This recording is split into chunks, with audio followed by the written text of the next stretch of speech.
All right, let's get to the trades, and there's a bunch of stuff that we missed. Guys moving teams, trades, signings, all this that we haven't talked about. The biggest one, I believe, well, that everyone's got a different opinion on that, is the Blue Jays trade. This happened like a month ago. Toronto acquires Dalton Varsho. I think it was like a week and a half ago. December 23rd. Well, with the holidays, that feels like a month because I had. Are we still in the holidays? I asked Jake that. Kind of feels like it to me. It does in the city. There's no traffic. I drove in. I have Egyptian Christmas. It's cold in LA. That's why Trevor feels like it's the holiday. Ooh, I still have Egyptian Christmas, bro. I can't even take my Christmas tree down yet. It's driving me insane. Yeah, it sucks. I'm out on that. Like me and Katie did that so quick. Toronto acquires outfielder / catcher Daulton Varsho. I don't think he's going to catch anymore. I think he's officially losing that and just becoming outfielder Daulton Varsho, even though that might stick around for a while just because it's fun. Like people still say that about IKF, but he hasn't caught in forever and he was not going to catch anymore. From the D-backs, D-backs receive Gabriel Moreno, catcher, who was their number one prospect, but the Blue Jays kind of have a ton of catchers, and Lourdes Gurriel. Jake, how do you feel about this as our resident snake? I love this. For my D-backs. Daulton Varsho, short king of the world, listed 5'10", and he's just not. And I love you, Dalton. And the dude might be a star. I know Trev got into the defensive numbers a little bit, and he's been geeking. He's got to play a little catcher in Toronto just to show the new team he can. I think he caught 31 games last year.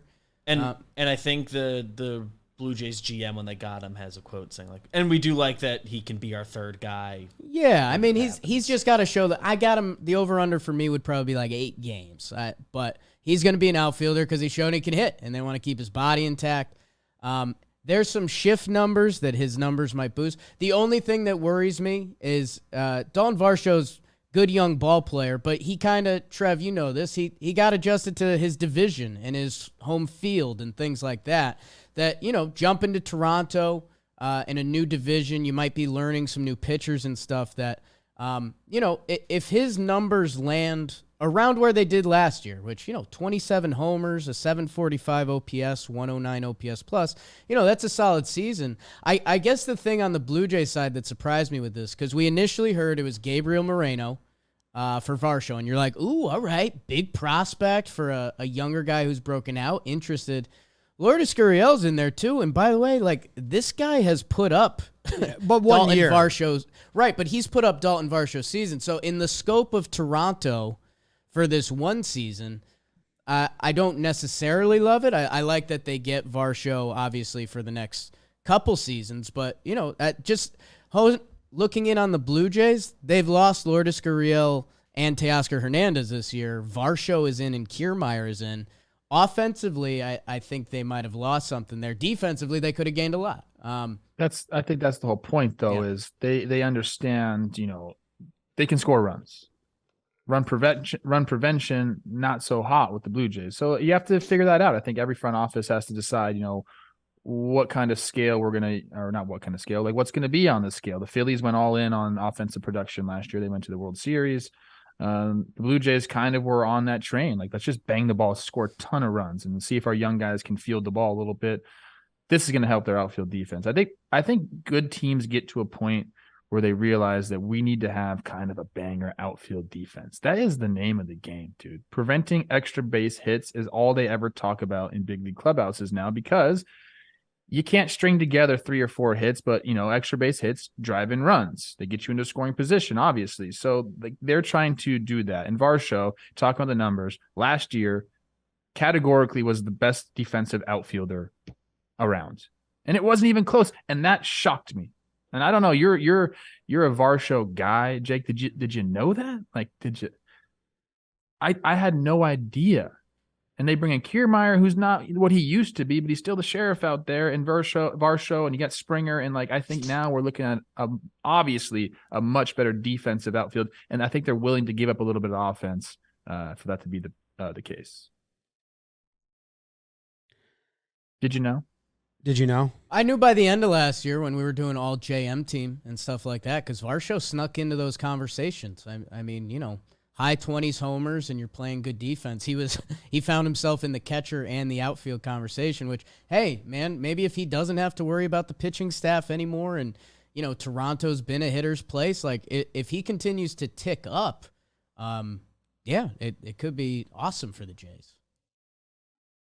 Yeah, and I think the years are a big thing, right? So obviously they had 2 outfielders that they were going to lose at the end of this year, right? With Teoscar and Lourdes Gurriel Jr. They're both 1 year left, and they found areas where they can go use those to get more years of what they consider probably the same end result, but a little different concoction to get to that end result where, you know, the average is lower for Varsho, but the defense is better and the pop is kind of similar. And you get him for 4 years. You don't usually see guys get traded with this much on there. I am wondering, and I was reading Blue Jays fan sakes, this is a pretty big shakeup. It seems like the celebration crew in the dugout is kind of torn apart.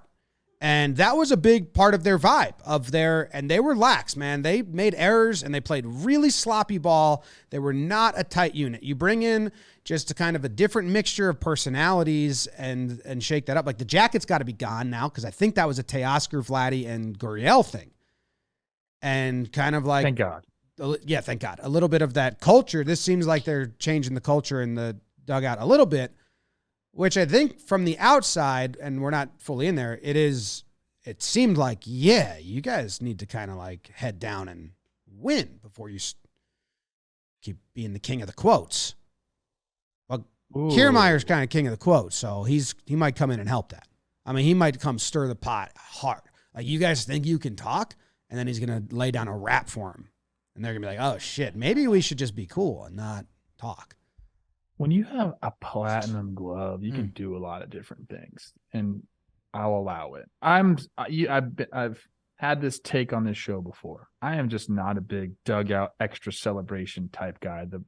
The laundry cart, tough. The Jacket, tough. What's up with the AL East teams? Like, relax a little bit, guys. Well, it's because baseball players are inherently soft, Trev, because the sport is so hard and such a grind that you guys are like the nicest bunch of people ever, and you're like, keep your head up. You know, you got to celebrate the same way no matter what. Can't get too high, can't get low. So now what we have is all these teams and these kids being like, well, we do the cart when we hit a game-tying home run. We also do it when we homer and we're down 10-0 because you just got to stay the course. And it's like, no, you should celebrate the good stuff and not really celebrate the kind of like stuff.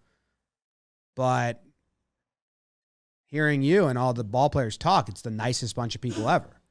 Like ball players, you guys are just like compliments, like the wives when they first see each other. Like, love your purse, nice shoes. That's what you and all the ball players see. You're like, dude, you raked last year. Like, oh man, look at them kicks. That's hitters. Hitters have to. We pump each other up. Because it's a game of failure. I understand. Difficult. Yeah. But all the celebrations, I would love the cart and the Jacket if they did it only when like it was, you know, let's get up for it. Moments, not every single home run. I can't get going down this topic. All right. We're out. We're out. But let's talk about Gabriel Moreno on the D-back side of this, because I think that's interesting. And I know you're our resident expert, Jake, but let me get something out, and then we'll toss the baton to you. We're tossing hand it to you. I think most of the time they just I don't think you can throw the baton. I'm not sure about that. You get Gabriel Moreno, and you have was it not Jansen? What's the guy? Carson Kelly is the catcher there. What about him? Gabriel Moreno is an absolute stud. Top prospect in all of baseball. Obviously the top catching prospect, but this guy is a game changer. And when you do, James, you mentioned like Varsho getting traded with that much control. To get a guy like that who put those numbers, you're going to have to give up a top prospect. And for the Blue Jays, you know, they're dealing from a position of depth. I think this one hurts a little bit for them, but they're in kind of like win now mode, so they're okay with it. And your other short king, Alejandro Kirk, is there, and he can bang the ball around a little bit. Catcher's also a position that at the top level, teams that have been winning recently have not cared about offensively. So sure, it's kind of like a cheat code. This is like a good tight end in fantasy football. Like when you have a offensive-minded catcher, it kind of puts you ahead of the curve offensively, because most teams, like you said, just don't like go look at catchers' numbers, man. They are just not offensive numbers. They're just really bad. But Moreno has a chance to be like an absolute stud. So I like this move for the D-backs because I do believe that, they're still a couple years away from competing. So it's like, let's let these guys go play. They have a bunch of young outfielders there. Another reason they were able to let go of Varsho. We saw some of these guys come up last year and make significant impacts and have some stretches there. But I believe this is kind of what we're going to be seeing with the D-backs is let's run these young guys out there. Let's bring in a veteran like Evan Longoria to help them out because he is, as I've said many times on this show, he is like the ultimate guy to watch, like the way he works and everything. Like he's going to be so good for this clubhouse. And I think this is going to be a year where we just see, let the kids play. They're going to let the kids play here and let's see what we got. And then you kind of make the determination of where we're at in our window. If we're going to go be, aggressive in free agency, I think this is a big, let's see year for the D-backs. And if you're a Diamondbacks fan, I think that's awesome. Like, I think this is like the beginning of, okay, let's get back into the fold. We've been out of the fold for quite some time here with the Diamondbacks, but I think we're starting to see them start that upward trend into the window, if you will. I'm ready for the window. Corbin Carroll and Gabriel Moreno are 2 top 5 prospects in baseball that'll be playing for them next year. So let's find out what they are. If those guys are the truth, you're right. You start making if you're the D-backs, you can finally kind of make that 2-year plan or something like that. So you can bump it with the Padres and with the Dodgers in the West. Let's see what the kid is. Cause if he's anything like his minor league numbers, there's a chance they could Varsho him and he could end up finding first base or something like that. Cause he is really hit in the minors over 300, high on base too. So it seems like it's there. And if he can be a part of the organization and play, for 5-6 years, I like it for the Snakes. And I guess, just kind of closing out on Toronto a little bit for me, we keep talking about how they're in their window and we do the movie quotes. I guess, they got Swanson to be in the bullpen for the next few years. They got Varsho to be out there for the next few years. I guess for me, it's a little bit of a mental exercise to be like, I don't know if they might have sacrificed a little bit for this year, which this is a team that hasn't won a playoff game. Yeah, I don't think the trade-off there is that much. They have so much of this crew. Barrios, Gossman, Springer are on the books for the next 4 years. They got fucking Bichette for the next 3. Biggio, whatever with him right now, but the Vladdy for the next 3. Like their window is the next 3 years, and they also got Kirk for the next 4, Manoah for the next 5. Like if anything, now is the time to say we're not just going to go all in for next year. We're going to use pieces because they're gone anyway.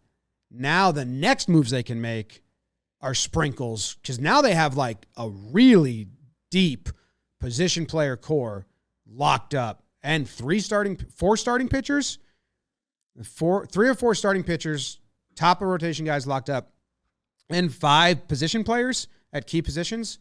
So then you go get your 1-year guys in free agency to kind of sprinkle and add. But I like the move for them. The Diamondbacks, they're not trying to win this year, and I don't understand. They seem like they're putting a lot of lines out.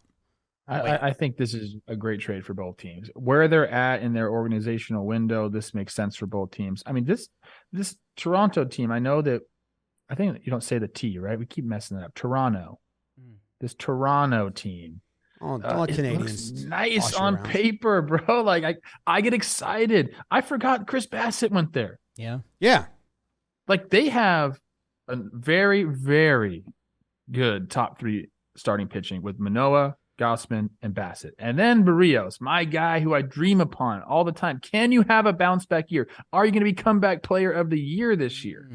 They also got Chapman, right? So Springer, Bichette, Guerrero, Kirk, Chapman. Chapman's 1 more year. This is okay. So Varsho. How long's Witt there for? 1 more year. I think also 1 more year. Yeah. So they had 4 guys that are in their starting 9 that were on last year. So they wanted to move 2 of them and use them to get longer term guys. I like it. In the end, I don't think the Blue Jays gotten that knocked this year. I think the pitching helps them and the defense helps them. I agree. Get an impact lefty. It's a tough division. They needed Damn. one. They did need a lefty.